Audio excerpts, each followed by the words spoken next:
महामंडलेश्वर श्री उत्तम स्वामी जी ईश्वरानंद जी महाराज का जन्म दिवस धर्म नगरी कुक्षी में मनाया गया। इस अवसर पर कई प्रांतों के गुरु भक्त परिवार सहित काफी संख्या में पहुंचे। नमस्कार, आप देख रहे हैं एमपी न्यूज 11 व एसएम न्यूज।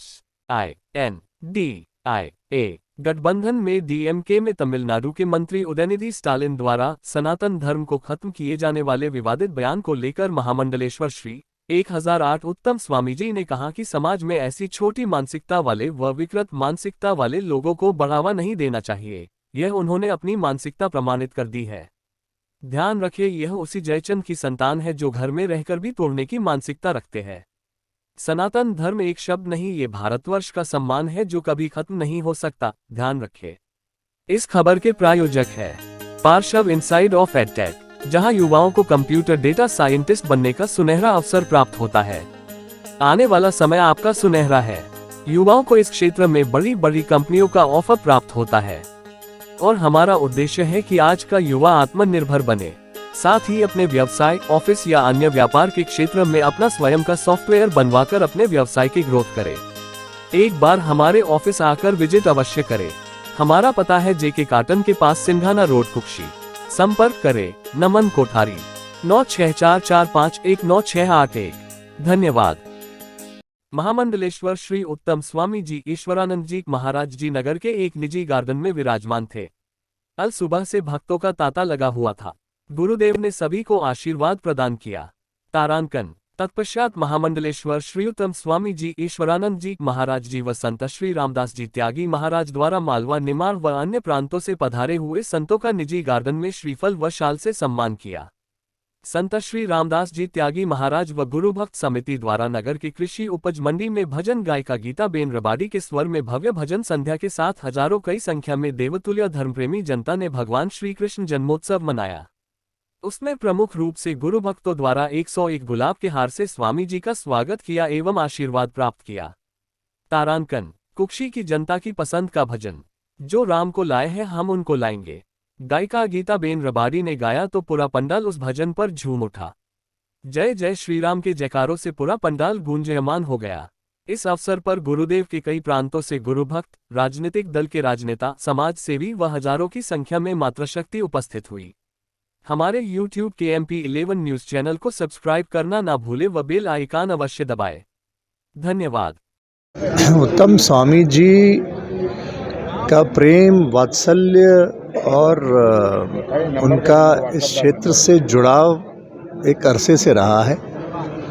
विगत वर्ष जब वो नर्मदा यात्रा के लिए पधारे थे, तभी समस्त भक्तजनों ने उनसे आग्रह किया था कि स्वामी जी हमें आप अगले वर्ष अवसर प्रदान करें। सौभाग्य है और संयोग भी है कि जन्माष्टमी का भी पर्व अभी है, तो दोनों ही उत्सव मनाने का हमको सबको ये अच्छा अवसर प्राप्त हुआ और असंख्य भक्तजन प्रदेश भर से, देश भर से स्वामी जी को शुभकामनाएं प्रेषित करने आए। वो स्वस्थ रहें और दीर्घायु रहें और हम सभी लोगों को सद्मार्ग पर निरंतर चलने की प्रेरणा देते रहें। इसी कामना के साथ हम सब यहाँ उपस्थित हुए हैं। अभी स्वामी जी का संध्या पूजा अर्चना का समय है, तो हम लोग उनके साथ कार्यक्रम में, मुख्य कार्यक्रम में सब जाएंगे, कुछ समय उनके साथ व्यतीत करेंगे। भजन संध्या भी रखी गई है और स्वामी जी को सुनेंगे।